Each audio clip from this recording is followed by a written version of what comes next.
ওরে গাঞ্জার আর এক নাম পিনিক যদি হয়, বিড়ির কি নাম দেব বলো না, আমি বিড়ির কি নাম দেব বলো না। ও আমি তো স্টার বিড়ি খাই। আপাজান তুমি এদিকে রোজা রমজানের দিন কি করতেছো ওই জায়গায়? আপাজান আমি এই প্রশ্নের উত্তর দিতে পারবো না। আচ্ছা, এই রোজা রমজানের দিনে তুমি বিড়ি খাইতে তোমার লজ্জা করে না? আব্বাজান কেউ সুখে টানে, কেউ দুঃখে টানে, কেউ সুখে টানে, কেউ দুঃখে টানে, কেউ বুই যাও টানে, কেউ না বুই যাও টানে। আরে টানতে টানতে টানতে সব শেষ হইয়া যায়। ডিজে মকবুল বিড়ি খেলে হয় ক্যান্সার, সব প্রশ্নের থাকে না অ্যান্সার।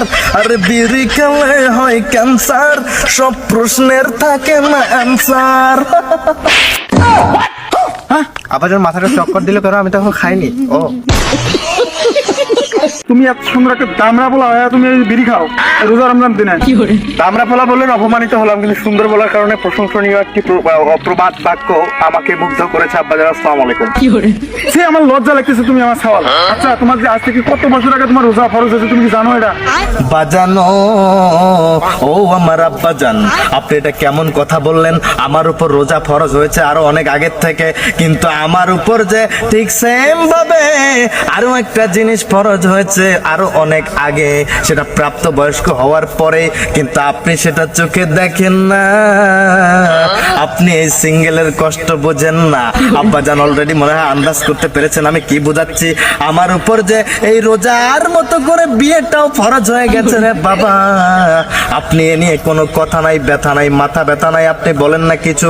আব্বাজান আপনি রোজা নিয়ে যেমন করে যুক্তি দিয়ে কথা বললেন, ঠিক সেম ভাবে যদি আমার বিয়েটা নিয়ে কথা বলতেন রে বাবা, তাহলে আমি আজকে আপনার ছেলে হিসাবে নিজেকে প্রেগনেন্ট ফিল করতাম, গর্বিত ফিল করতাম।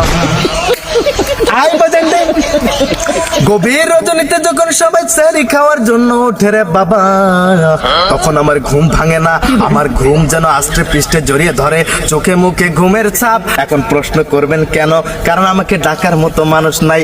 মধুর সুরে যদি একবার কেউ ডেকে বলতো, ওগো স্বামী যান, একবার আপনি উঠে যান, রোজা রাখার জন্য আপনি সেহরি খেয়ে নেন, আমার হাতের সুন্দর সুন্দর রান্না আপনি খেয়ে করে দিবেন কান্না। হ্যাঁ, এটা বলার মতো কেউ নাই। আর আমার এই কষ্টটা আপনি না দেখে আপনি